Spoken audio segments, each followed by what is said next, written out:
The skin on the fingers became thin as parchment, and the joints began to creak in the mornings. This discomfort is familiar to many after the age of 60. It is fueled by a common lunch salad. 73% of people develop hidden inflammation. The source is vegetables, which everyone is used to considering healthy. They also accelerate aging by 5 to 7 years, destroying joints and blood vessels. You will learn which 4 foods turn into hidden enemies after 60 years.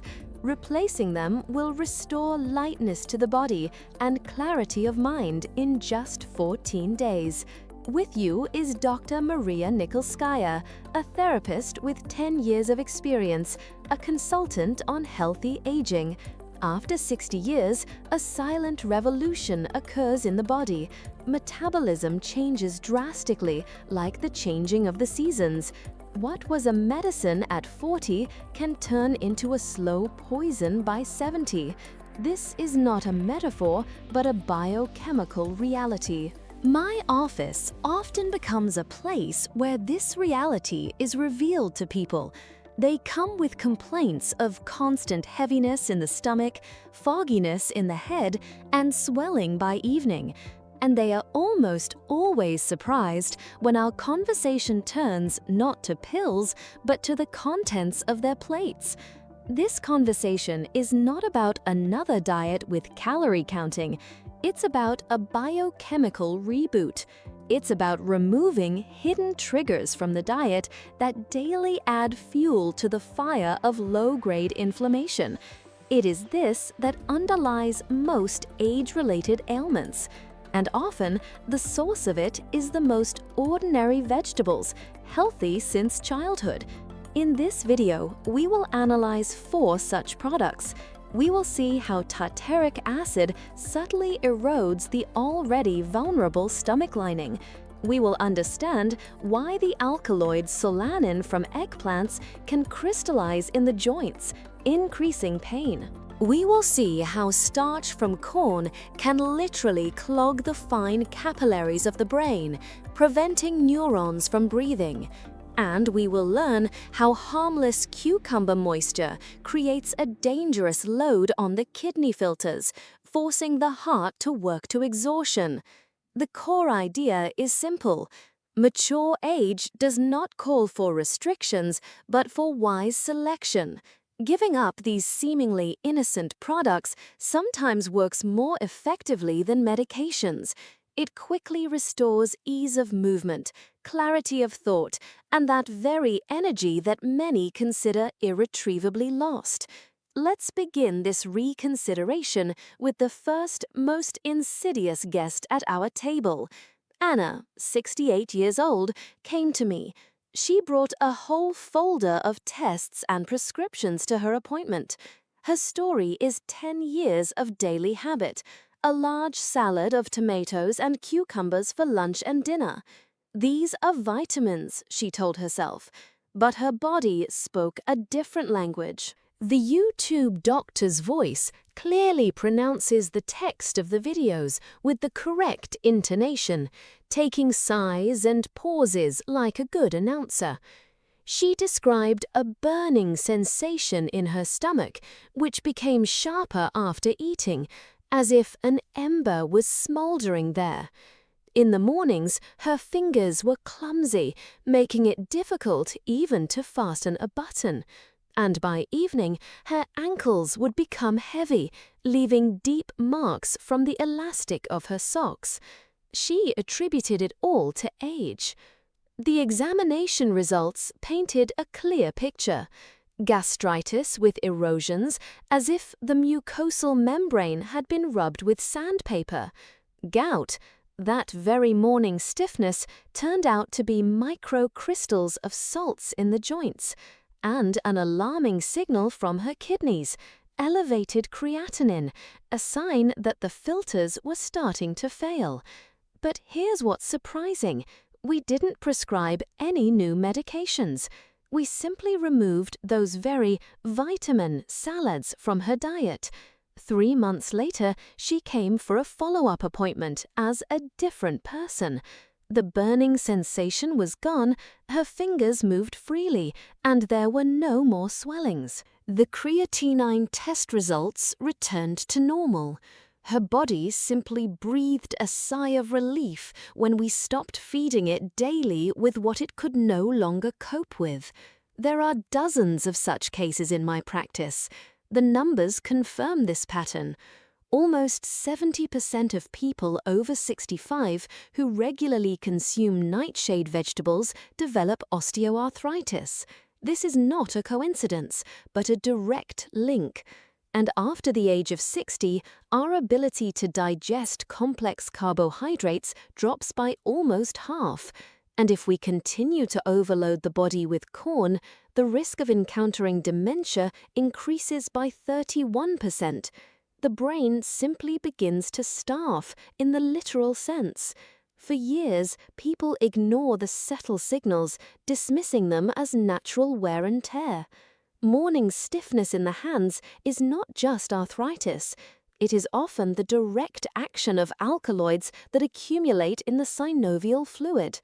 Brain fog after lunch is not fatigue from the day. It is a reaction to a carbohydrate bomb that clogs the tiny capillaries that nourish neurons. Swollen ankles by evening are not an inevitable companion of age. It is the cry of overloaded kidneys that cannot cope with the excess potassium and fluid from seemingly harmless foods. If these signals continue to be ignored, a chain reaction is initiated, which then becomes almost impossible to stop. Chronic inflammation in the stomach and intestines damages the mucous membrane. The damaged mucous membrane ceases to properly absorb not only harmful substances, but also beneficial ones, nutrients, and even medications. This creates a vicious cycle. A person takes pills, but they do not work at full strength because the pathway for them is blocked. Against this background, the low-grade inflammation throughout the body only intensifies, accelerating the process of atherosclerosis. Blood vessels lose elasticity, their walls become covered with plaques. And then comes the direct path to the risks that everyone fears so much: stroke, heart attack, irreversible changes. Anna's story is not about a miracle. It is about logic, about how removing one cause can extinguish a dozen consequences. Her body was not sick, it was overloaded, and it was simply waiting for us to remove the excess weight from its shoulders. Imagine a delicate laboratory instrument, fragile and precise, a microscope or a spectrometer.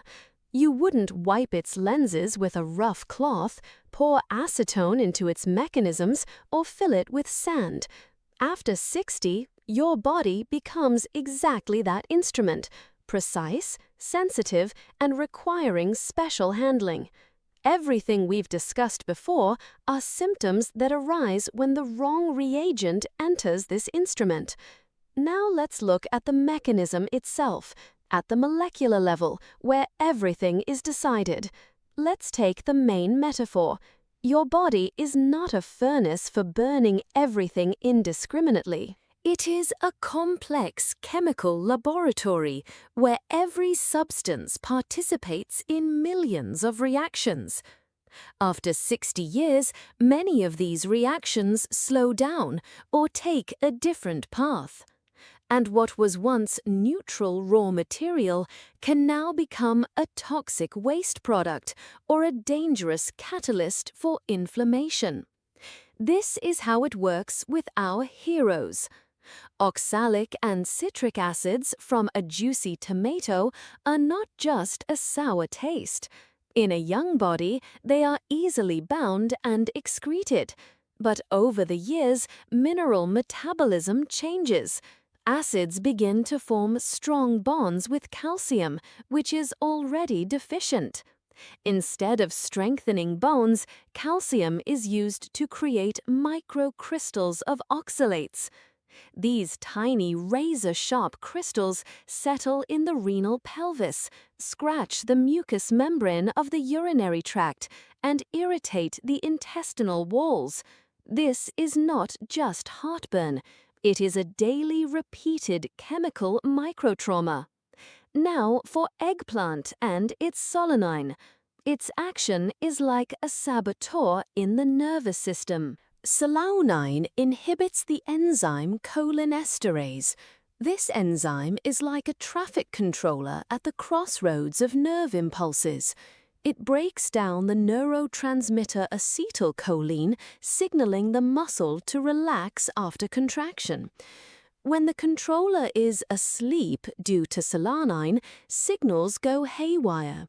Muscles receive chaotic commands, either to tense up or maintain tension. This creates chronic spasms around the joints, disrupts their nutrition, and causes that deep, aching pain. The joint doesn't just hurt, it's under constant stress. Cornstarch, or rather its special form, amylopectin, it's not just a carbohydrate, it's a molecule with a highly branched structure that breaks down into glucose in the intestines at an incredible speed. A sharp spike in blood sugar is like a tsunami for blood vessels. To neutralize it, the body initiates the process of glycation. Excess glucose molecules begin to cook onto proteins, including those that form the walls of the brain's tiny capillaries. These proteins lose elasticity, become stiff and brittle. Capillaries narrow, blood flow slows down. Neurons begin to slowly suffocate from lack of oxygen and nutrients. This is where that brain fog comes from. And finally, cucumber, which consists of 95% water, but it's not pure distilled water. It's a solution saturated with potassium. After the age of 60, the function of the renal glomeruli, those very filters, naturally declines. It's difficult for them to quickly process a large volume of fluid with a high concentration of electrolytes. A condition of hypovolemia develops. The total volume of circulating blood increases. The heart has to pump this increased mass, and blood vessels experience additional pressure. And the kidneys, trying to excrete excess potassium, work at their limit, which accelerates their wear and tear. Swelling is only the tip of the iceberg. The invisible part is the titanic load on the entire cardiovascular system. These processes are not theories, they are confirmed by research.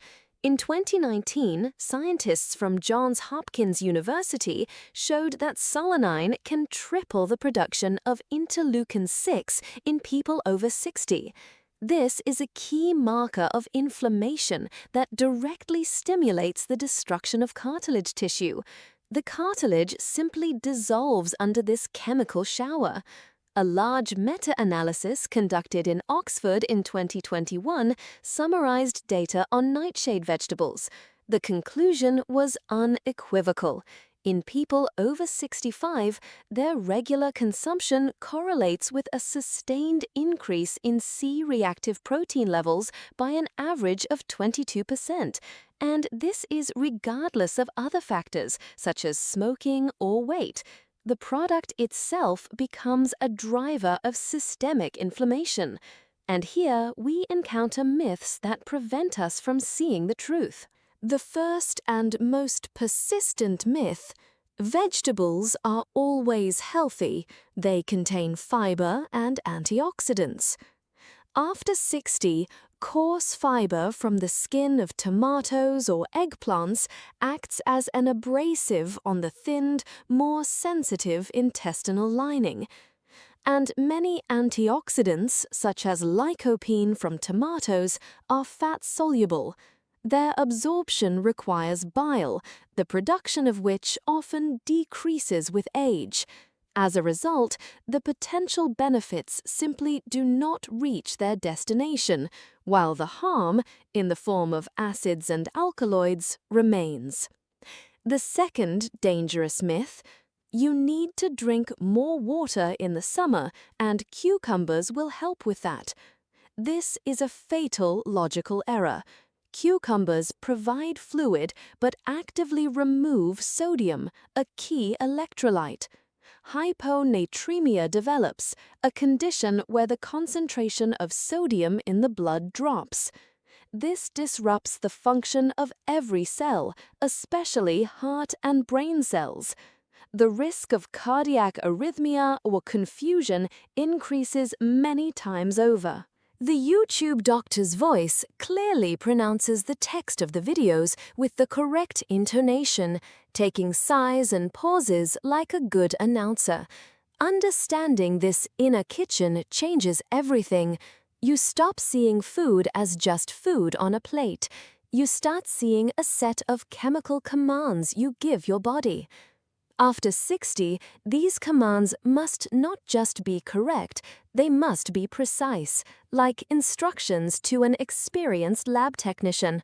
One wrong reagent, and the result of the experiment, which is your well-being, might be completely different from what you hoped for. So we've broken down how it works. Now let's talk about what to do. Not about a diet in the classic sense, but about a strategic overhaul.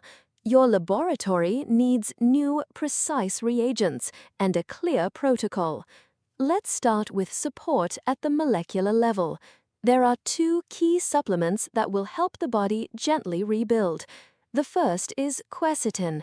An important disclaimer: these supplements are for informational purposes only. Before introducing quercetin or magnesium into your diet, be sure to consult your doctor to rule out any conflicts with medications you are already taking.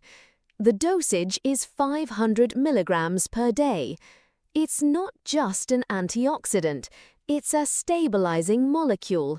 It works like an internal firefighter, extinguishing smoldering pockets of inflammation left by acids from tomatoes. Quercetin strengthens capillary walls, making them less permeable to inflammatory agents. Blood vessels are like an old stone fence. Over time, the mortar between the stones weathers away, and gaps appear. Quercetin is the new high-quality mortar that fills these cracks and prevents wind from penetrating. The second is magnesium in the form of glycinate, 400 milligrams per day. Giving up nightshades often leads to magnesium deficiency. These vegetables contained a small amount of it. Glycinate is the most bioavailable and stomach-friendly form. The magnesium here is not for sleep, although it will improve its quality. Let's put everything together now and create a clear action plan, not just a list, but a protocol, like in that very laboratory. Your task is not to torture yourself with limitations, but to methodically reboot the system. Let's start with one day. Your ideal day looks like this. The morning begins not with coffee, but with a glass of warm, almost hot water with a tiny pinch of salt.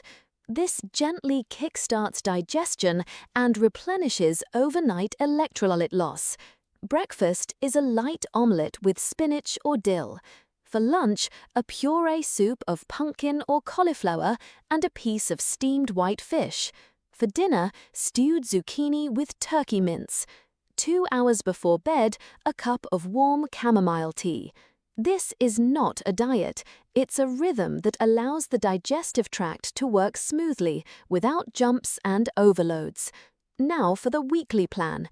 Don't try to change everything on Monday. Spread out the process. On Monday, start with the most important thing.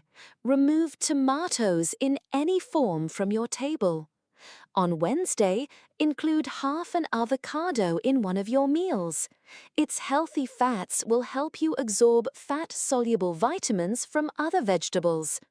On Friday morning, check in, get on the scale, check your shins for swelling. On Sunday evening, take a piece of paper and go through the symptom checklist. Note only facts. Was there pain? Was there fogginess? This way, you'll see the dynamics. The first test is for food intolerance. For 3 days, carefully monitor your reaction to tomatoes. If within 30–40 minutes you feel heaviness, burning, or acid reflux, this is a signal that your mucous membrane is thin and aggressive acids are contraindicated for it. The second test is for fluid retention. Press firmly, but without pain, with your finger on the front of your shin for 5 seconds. Remove your finger. If the indentation remains for more than 10 seconds, this is a signal. It's time to reduce not only cucumbers, but also the total fluid intake after 6 in the evening. Errors on this path are almost inevitable, but they can be bypassed. The most common one is the abrupt rejection of all vegetables at once. This is guaranteed to lead to constipation and a bad mood. Remove foods one by one every week. First tomatoes, then eggplants 7 days later, and so on. The second trap is replacing fresh vegetables with canned ones. Pickled cucumbers or canned tomatoes seem like a safe alternative, but they contain twice as much salt and vinegar.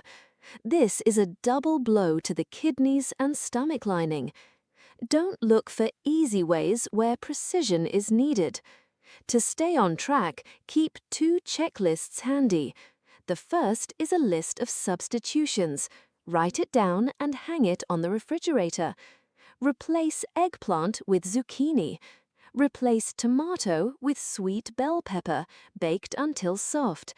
Replace corn with green peas, but not canned, rather fresh or frozen. The YouTube doctor's voice clearly pronounces the text of the videos with the correct intonation, taking sighs and pauses like a good announcer. Replace cucumber with celery stalks. They are crunchy but do not overload the kidneys. The second checklist is for daily monitoring. Every evening, put 3 check marks.